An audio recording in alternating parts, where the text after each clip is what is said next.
जय श्री राधे कृष्ण। आइए आज आप सब जानेंगे वर्ष 2024 में निर्जला एकादशी का व्रत कब धारण किया जाएगा, व्रत का पारण कब किया जाएगा, किस चीज से किया जाएगा, इस दिन क्या करना चाहिए नहीं करना चाहिए। तो आइए जानते हैं इन सबों के बारे में।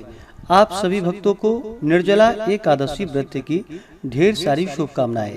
आप सभी के जीवन में लक्ष्मी नारायण की कृपा से आप सभी को सभी प्रकार के सुख और समृद्धि की प्राप्ति हो। लक्ष्मी नारायण आप सभी भक्तों के इच्छाओं को पूर्ण करे। प्रत्येक माह की शुक्ल पक्ष और कृष्ण पक्ष की एकादशी तिथि के दिन एकादशी व्रत धारण किया जाता है। प्रत्येक एकादशी व्रत का अपना विशेष महत्व माना गया है। इसे एकादशी या 11 व्रत के नाम से जाना जाता है। यह व्रत भगवान श्री कृष्ण भगवान विष्णु को अति प्रिय होता है। यह सभी प्रकार के पाप और ताप को नष्ट करने वाली है तथा भगवान विष्णु के धाम को प्रदान करने वाली है। ज्येष्ठ माह के शुक्ल पक्ष की एकादशी को निर्जला एकादशी के नाम से जाना जाता है। यह व्रत जो कि बड़ा ही कठिन माना गया है। जिस प्रकार से व्रत में नियम करना कठिन है, उसी प्रकार से इसका फल भी अधिक माना गया है। इसका नाम निर्जला है, अतः नाम के अनुसार इसका व्रत किया जाए तो स्वर्ग आदि के सिवा आयु और आरोग्य वृद्धि तत्व विशेष रूप से विकसित होते हैं। यह सभी प्रकार के पाप और ताप को नष्ट करके सभी प्रकार के पुण्य फलों को प्रदान करने वाली है। व्यास जी के कथा अनुसार यह अवश्य सत्य है।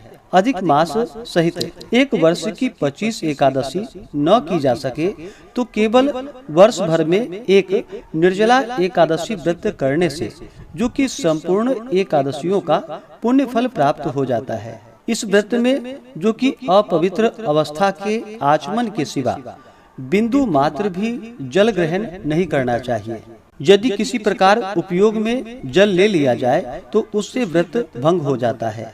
दृढ़ता पूर्वक नियम पालन के साथ निर्जल उपवास करके सुबह शाम भगवान का पूरे विधि विधान के साथ पूजन करना चाहिए। एकादशी व्रत के लिए जो कि 10वें दिन से ही नियम पालन करना चाहिए।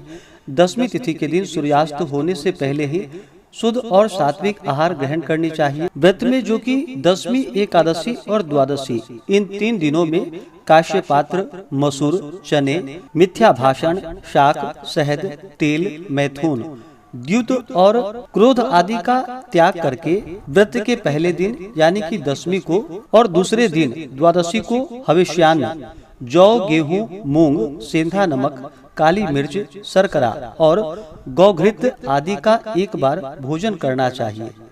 10वीं की रात में एकादशी व्रत का स्मरण करते हुए भगवान विष्णु के नामों का स्मरण करते हुए 10वीं की रात्रि सोना चाहिए। ब्रह्मचर्य का पालन करते हुए सोना चाहिए। एकादशी की सुबह ब्रह्म मुहूर्त में उठ करके नित्य क्रियाओं से निवृत्त होकर के गंगा नदी में या घर के नहाने के पानी में ही थोड़ा सा गंगा जल मिला करके स्नान करना चाहिए। शुद्ध वस्त्र धारण करना चाहिए और एकादशी तिथि के दिन सुबह और शाम के वक्त भगवान का पूरे विधि विधान के साथ पूजन करना चाहिए। भगवान का जल से अभिषेक करे, पंचामृत से अभिषेक करे, शुद्ध गंगा जल से अभिषेक करे, भगवान को पीला वस्त्र चढ़ाए, यज्ञोपवीत अर्पित करे, फिर काले तिल अर्पित करे। भगवान विष्णु को अक्षत नहीं चढ़ाया जाता है, इस बात का ध्यान रखे।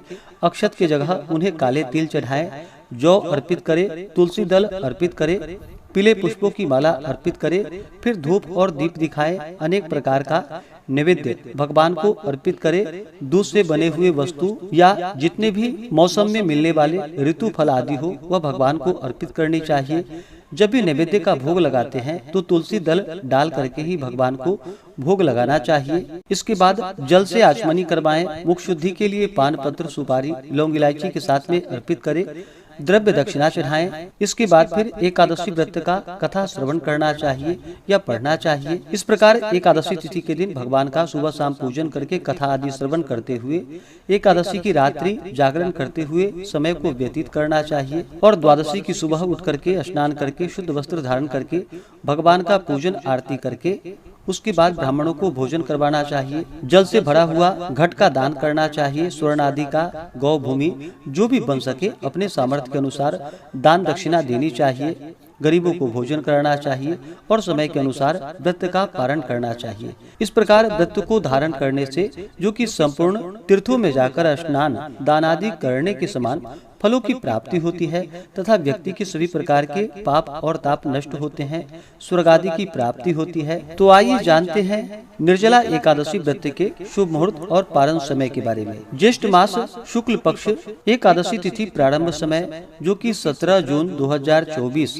दिन सोमवार सुबह 4:44 और एकादशी तिथि की जो समाप्ति है वह 18 जून 2024 दिन मंगलवार सुबह 6:26 और द्वादशी तिथि की समाप्ति 19 जून 2024 दिन बुधवार सुबह 7:29। तो द्वादशी युक्त वैष्णवों के लिए जो शुद्ध रूप से एकादशी व्रत के लिए समय प्राप्त हो रहा है वह सभी जो कि 18 जून 2024 दिन मंगलवार को सभी भक्तजन व्रत को धारण करेंगे और व्रत का पारण जो कि 19 जून बुधवार को किया जाएगा। पारण का जो समय होगा 19 जून को वह समय सुबह 5:28 से सुबह 7:28 तक होगा। एकादशी व्रत का पारण जो कि हरिवासर समाप्त होने के बाद किया जाता है। हरिवासर का समय द्वादशी तिथि का पहला चौथाई हिस्सा हरिवासर का होता है। निर्जला एकादशी व्रत का पारण जो कि तिलेन पारणम यानी कि तिल से व्रत का पारण है, यह संभव ना हो तो आप जल से, तुलसी दल से या फल से व्रत का पारण करें। एकादशी तिथि के दिन सूर्योदय का जो समय है वह समय सुबह 5:08 और सूर्यास्त शाम 6:50। ब्रह्म मुहूर्त का जो समय होगा वह समय सुबह 4:03 से सुबह 4:43 तक होगा।